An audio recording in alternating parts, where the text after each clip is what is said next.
7-8 वर्षाची झिनी आज पहाटे उठली नाही. तिला बरे नव्हते.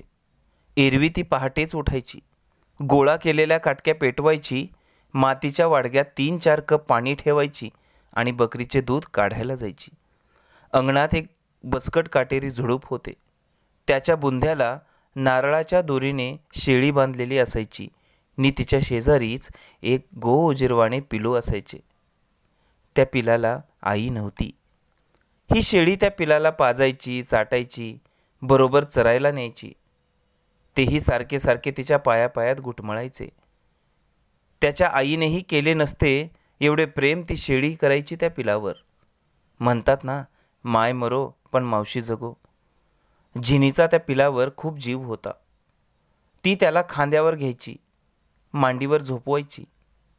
रोज ढोरे चरायला नेली की ती त्या पिलामागेच असायची. पिलाला ती पिठी म्हणायची. भाकरीच्या पिठासारखी पांढरी आणि गोंडस होती ती. पिठी एखाद्या दिवशी दूध प्यायची नाही, बसूनच राहायची, नुसती कोठेतरी पाहत, उगीच तोंडात नसलेला चारा चावत. मग झिनी म्हणायची, आईची आठवण झाली असेल तिला. झिनीला तरी कोठे होती आई, पण तिचा बाप गेनू तिला खूप लाडाने वागवायचा. तिला आईची आठवण होऊ द्यायचा नाही. झिनी आणि पिठी अगदी एकजीव होते अजून. पिठी दूध प्याली नाही तर झिनीही भाकरी खायची नाही. आज झिनीला बरे नव्हते. ती पहाट झाली तरी बाहेर आली नाही. पिठीच्या पाठीवरून तिचा हात फिरला नाही. पिठी दूध प्यालीच नाही. मधूनच दबक्या आवाजात बॅं बॅं करायची.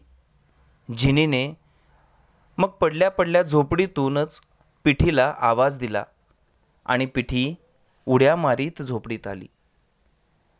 झोपलेल्या झिनीच्या तोंडाला तिने तोंड लावले आणि क्षणभर ती झिनीकडे पाहत राहिली. बाजूला एका फाटक्या सुपात तरोट्याची भाजी पडलेली होती. त्यातील काही कोवळी कोवळी पाने झिनीने हात लांब करून उचलली आणि पिठीला खाऊ घातली. पिठीने ती भरभर जबड्यात भरून घेतली. झिनीला खूप आनंद झाला. पिठी देखील तुडुक तुडुक उड्या मारीत झोपडीभर फिरली आणि पुन्हा झिनीजवळ येऊन उभी राहिली. झिनीचा आखूड मळकट झगा तिने तोंडात धरून ओढला. झिनीने तो हळूच सोडवून घेतला. आधीच फाटला होता तो कुठे कुठे. तेवढ्यात बापाने झिनीला हाक मारली.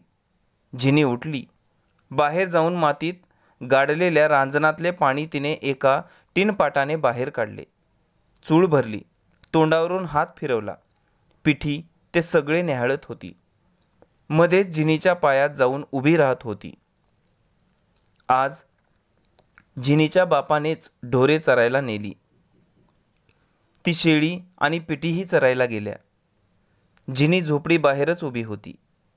शेळीच्या पाठोपाठ जाणाऱ्या पिठीकडे पाहत होती. समोरच पहाडांची रांग होती.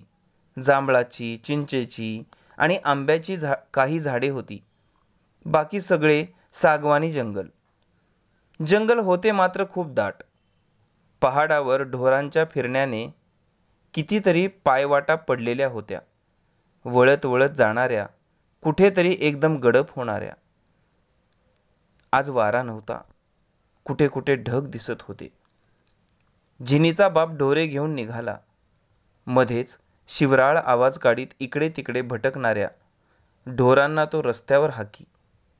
जंगलात जाणारी वाट वळत वळत गेली. आता ढोरे, पिठी आणि झिनीचा बाप दिसेनासे झाले. मग झिनी झोपडीत गेली. गाडग्यातले पीठ कोपरात काढून भिजवले. भाकरी हातावर थापली आणि तव्यावर टाकली. अंगणात एक गोटा मातीत बसवला होता. त्याच्यावर तिने वाळलेल्या लाल मिरच्या पाणी घालून वाटल्या. तिखटाचा गोळा भाकरीवर ठेवला आणि एका पालवात भाकरी बांधली. तेवढ्यात महादूकाका आलाच. झिने, तुझ्या बापासाठी भाकरी बांधली का व? झिनीने भाकरी समोर केली. महादू भाकरी घेऊन निघून गेला. झिनीला आता काय करावे ते सुचेना. पिठी चरायला गेलेली, तिला करमेना. ती संध्याकाळकडे डोळे लावून बसली होती. पहाडात दिवस लवकर बुडतो. ती पिठी गेल्याच्या वाटेकडे आता दूर दूर पाहत होती. ढोरे दिसली, तिचा बापही दिसला. तिला खूप हुरूप आला. छोटीशी पिठी कुठून दिसणार दुरून? पण छे, ती जवळूनही दिसली नाही. सगळी ढोरे आपापल्या वाटेने पांगली. शेळी देखील झुडपाशी येऊन उभी झाली. गवती छपरावर काठी टाकून गेनू झिनीजवळ आला. पण पिठी कुठे? झिनी कावरीबावरी झाली. पिठी कुठे? तिने बापाला विचारले. आज कुठंतरी भटकली ती. दिवस कल्ला तेव्हा तिले खूप धुंडलं म्या, पण दिसलीच नाही, बापाने सहज सांगितले. पण झिनीने लगेच गळा काढला. वाघानं खाल्ली असन का? तिने बापाला जोरात प्रश्न केला आणि जंगलात जाणाऱ्या त्या वाटेकडे धावत सुटली. बाप गोंधळला. झिनीचे पिठीवरचे प्रेम त्याला ठाऊक होते. तो झिनी मागे धावला.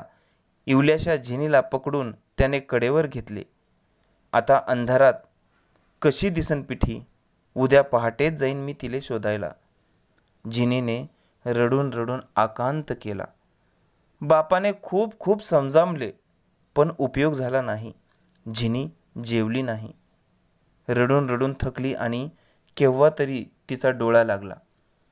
झिनीचा बाप पहाटेच उठला, जंगलात गेला. पिठीला दऱ्याखोऱ्यात शोधू लागला. फिरता फिरता सूर्य डोक्यावर आला. घामाने गेनू डबडबून निघाला. पण पिठी कुठे दिसेना. आज भाकरीही नव्हती. तो थकून गेला.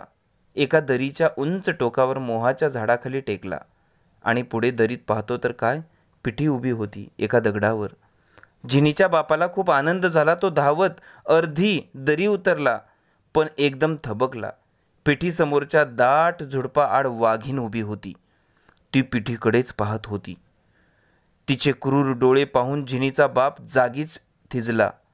पिठी खालच्या आवाजात बे बे करीत पुढे सरत होती. वाघिणीच्या ती अगदी जवळ गेली. वाघिणीने घशातल्या घशात गुर्र गुर्र आवाज केला.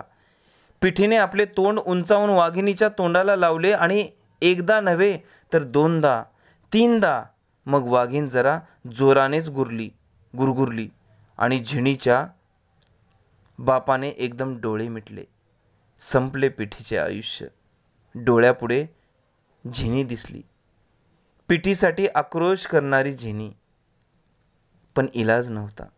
क्षणार्धात त्याने डोळे उघडले आणि पाहतो तर काय, वाघीण तिथे नव्हती. त्याने दूरवर इकडे तिकडे पाहिले. वाघीण कुठेच दिसत नव्हती. पिठी मात्र वाघीण उभी होती त्या दिशेला पाहत दबक्या आवाजात बॅम्बे करीत होती.